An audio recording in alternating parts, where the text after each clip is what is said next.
So we're going to bring up Steve. Thank you, gentlemen. Thank you. What an honor and a privilege to be following the likes of Lola. I'm sure she has a lot of men following her. That's right. Hopefully they look a little better than you. Yes, they probably do. Yes. She's going to Marymount, you know. Oh, Marymount? Yes. Where they would never accept the likes of you, but she's going. That's for sure. Hey, guess what, guys? Guess what? Hey, order and discipline, please. Yes. Important announcements may be proposed, and you might miss it. I want to tell the guys, I was in the old neighborhood in Corona. Yeah, you know where your grandparents are, that's where I was, yes. And guess what? Clancy's bar is still thriving, and Clancy's still behind the bar. Still there. And Rafferty and Cafferty, they're still there. And you know what happened to... They're going to be 180 years old by now. Yes, they're pretty close, yes. Yes, well, Clancy called Rafferty over and he said to him, he says, listen, I've got a good one for you here. I've got a very good one for you, Rafferty. This is an enigma. This is an enigma. And it's wrapped in a conundrum and a puzzle it is. And this will give you some amusement. So Rafferty says, on with it, Clancy, what is it? He says, this is how it goes. It's not me sister, it's not me brother, and yet it's the child of your father and mother. Who is it? Rafferty says, damned if I know. He says, it's me. He says, oh, that's a good one. That's a good one. Clancy, hold it, I'm going to try it on Cafferty. Cafferty, come over here. This is a puzzle wrapped in a conundrum. This is what it is. Yes, it is. It's an enigma. Just listen to this now. It's not my father. It's not my mother. Wait just a moment. It's not my sister. It's not my brother. And yet it's a child of my father and mother. Who is it? Cafferty says, damned if I know. He says, it's Clancy!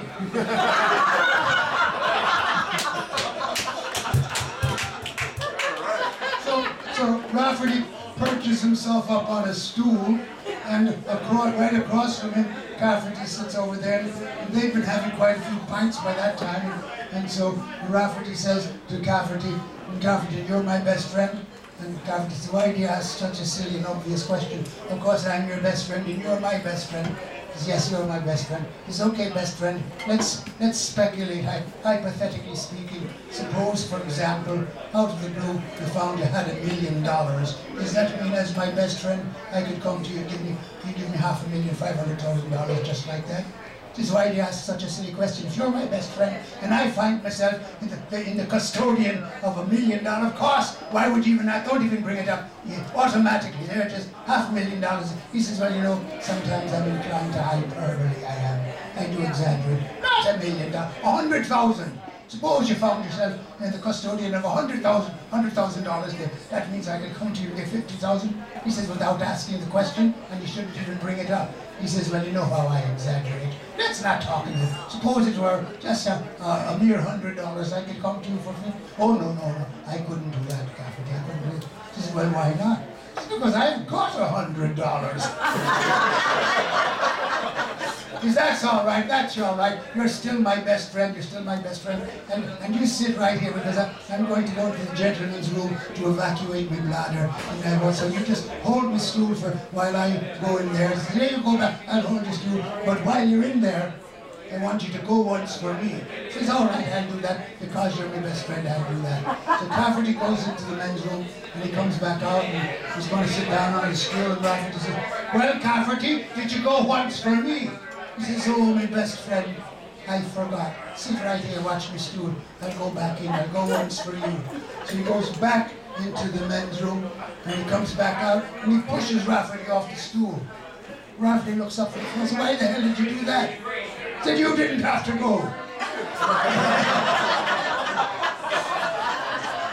So Rafferty says, well, I do now, and it's an emergency, it's an emergency. He says, well, you can't go in there now, because they're fixing the plumbing in there, you can't, it's locked. What, you have got to go? And he begins to hold himself. He says, I really got to go. He says, I'm sorry, I can't go. He says, go in the ladies' room. He says, I'll have to. And he grabs a grip on himself, and he bursts into the ladies' room, and the ladies see him say, Rafferty, this is for ladies. He says, so's this.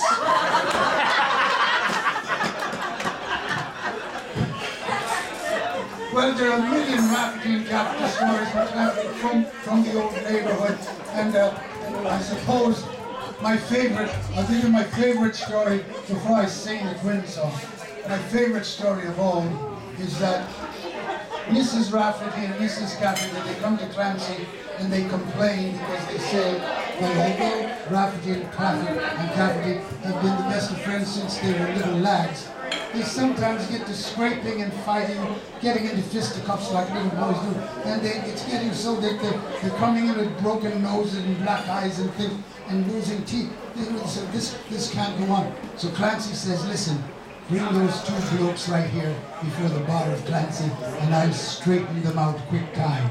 So there they were before the bar of Clancy, and Clancy says, shame on you, the two of you hoodlums behaving that way.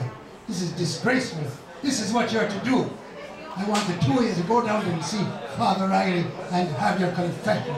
And I want you to behave like grown-up men, not like little young stupid hooligans running around like this and fisticuffing and all. There'll be no more of that. And furthermore, after you go and have your confession, I want to see you at Mass on Sunday, and that's it, behave yourself. And that's it. I want you to receive the sacraments and live decently. He said, yes, Clancy, we shall. And so they went to confession, and they went to Mass the next day, and coming back from Mass, there's Rafferty with a black eye. So Mrs. Rafferty and Mrs. Cafferty said, oh, listen to all of this malarkey you've been giving us about changing your ways and all of that. Look, you've got a black eye. So Rafferty says, it wasn't my fault. Cafferty will corroborate everything that I say. He says, well, what happened? Well, what happened indeed? I'll tell you what happened. There we were in the Mass praying with the best of them we were. And the priest indicated we should all rise for the gospel, and indeed we did. And there we were, and there she was, in the pew in front of us. The widow McGillicuddy, there she was. And she had her frock all cut up and snug right in the crack of her behind. She had it right there. Oh, there's something awful at the look of her address. I didn't know what to do. So I, being the gentleman that I am, I just reached across the pew. I got a hold of the dress and give it a good tug. Pulled it out. And she didn't like that at all. She took her hand back and she gave me a good whack, consequently with a black eye. I said, oh, you poor bloke, that could have happened to anyone. And Cafferty says, indeed, it could have happened to anyone. It could have happened. He said, well, this is what you should do. Forget what happened. The past is the past. Go back to Mass next week and come back. Everything will be all right. And indeed they did. They went back to Mass and coming back from there. There's Rafferty with the other eye blackened. So Mrs. Rafferty and Mrs. Cafferty said, look at you. Now you're not going to give us any of that cock and bull malarkey about the widow Cafferty and all that, because we're not going for it. And so Rafferty says, well, this time, I have to tell you, it wasn't my fault at all. It was Cafferty's fault. Cafferty says it was my fault. Says, what happened? What happened indeed? There we were, praying with the best of them we were. We stood up for the gospel as we did the week before. And just as that, there she was again in the pew in front of us. The widow McGillicuddy, there she was. And this time it was worse than ever with the frock all cut up in the snug of her behind it. Something terrible to write home about her. I tell you, didn't know what to do. And so this damn fool, Cafferty, he reaches across the pew and gets a hold of her frock and gives it a tug. Well, I knew from last week she didn't like it like that, so I stuck it right back in.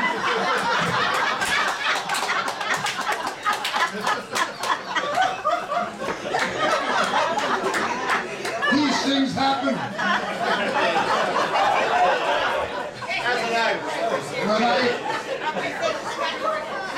There was Mama Quinn and Papa Quinn, and I must say I wouldn't be the man that I am today were it not for the grandparents of this quintet. At the time, of course, we had no idea that we were one day going to have the grace and pleasure of meeting Bob Bates, and he would be attached to the quintet. But making it a sextet, not that he's interested in sex. It's not. I'm not taking a position either way. We can discuss it later. However, I want to say, I went to school with all of the Quinns. It was Duke Quinn, Butch Quinn, Runty Quinn, and all of the Quinns. And I was all of them. We went to Our Lady of Sorrows School, where we were taught by the good sisters of St. Joseph, which accounts for my sterling character even today. This is true, and there's Mama Quinn and Papa Quinn, and best of all, sleeping over at the Quinn's house was Papa Quinn, who'd look after me, place a protective hand on my forehead, look me right in the eye and say to me, son, you're a Quinn. You're a Quinn. This is the way it was. And when you think about it, now we live in more expanded, more expansive and liberal times, but that was then. That was then. And so, life goes on, and I grew up and went my ways, but always close. Duke Quinn, my dearest friend and companion growing up, he's not with us tonight because he's got some personal things to attend to, but it was Duke Quinn and all of the Quinns, and this is my story. I sung it at the United Nations, I've sung it all over the world. And it's a true story, and it's called I'm a Quinn.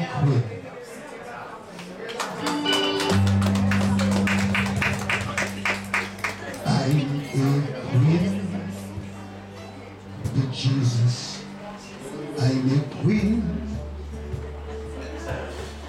You can't tell it by the color of my skin,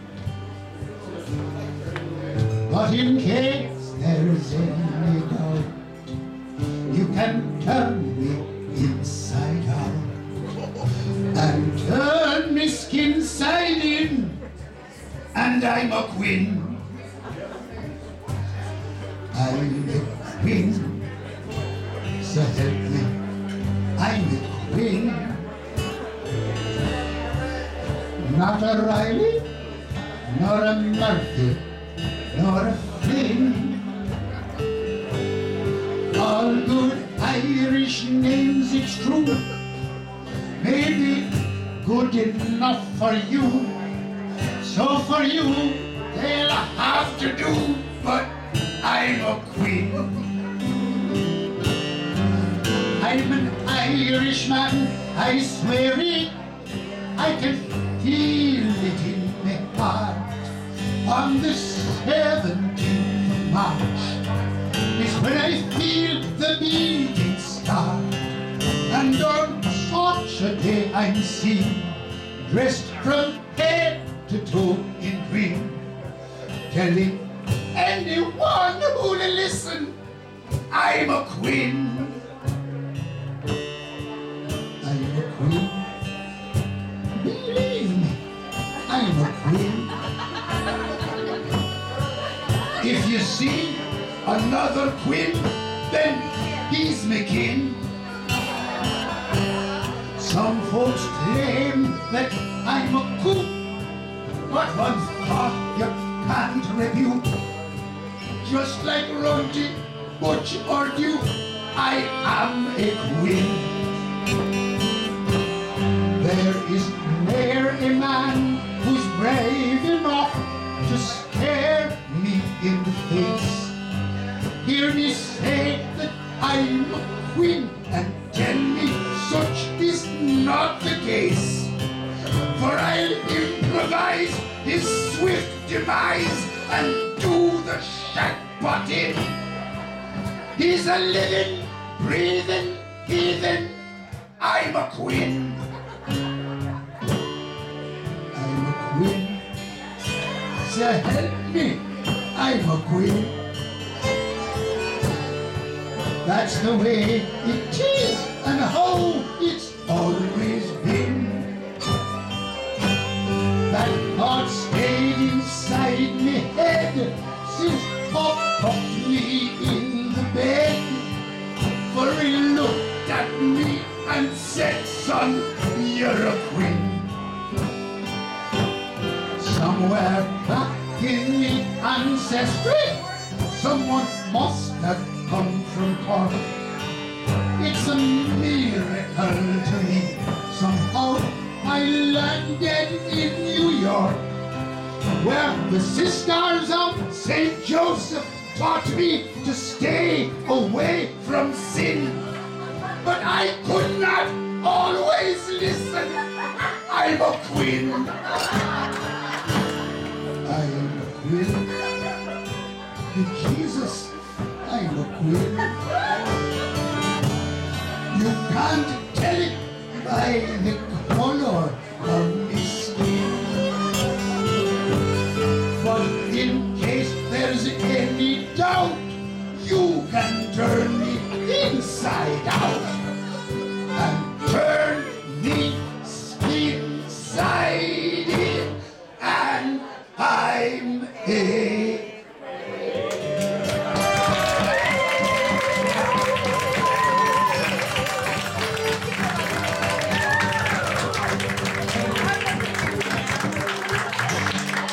That was a good one. That was a good one. Mr. Quinn.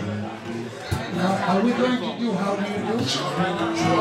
Okay, here's how we hold it just a moment. Hold it just a moment. Hold it just a moment. Hold it. Good man. Do me a favor. I want you to explain to the audience who may be suffering from density of cognitive faculties, and you can explain to them how we play. How do you do? In your inimitable fashion.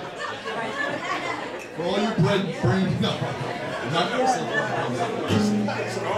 It's as simple as a simple thing. Listen to Pass, Tony, Steve will sing a little song. It's got a very nice little kind of beat to it, and he will ask you to call out something that you would like to incorporate into that song.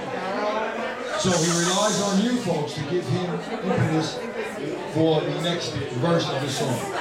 And this is a thing that he's done all over the world, including on the Tonight Show and all over the best things you've ever seen on TV. It's a fabulous, fabulous gift he has. And really, so just the only thing that can screw it up is if you sit there and when he calls on you and you play on something really stupid. Like, Address yourself to the noisemakers. noisemakers. Hey, Natalie at the bar.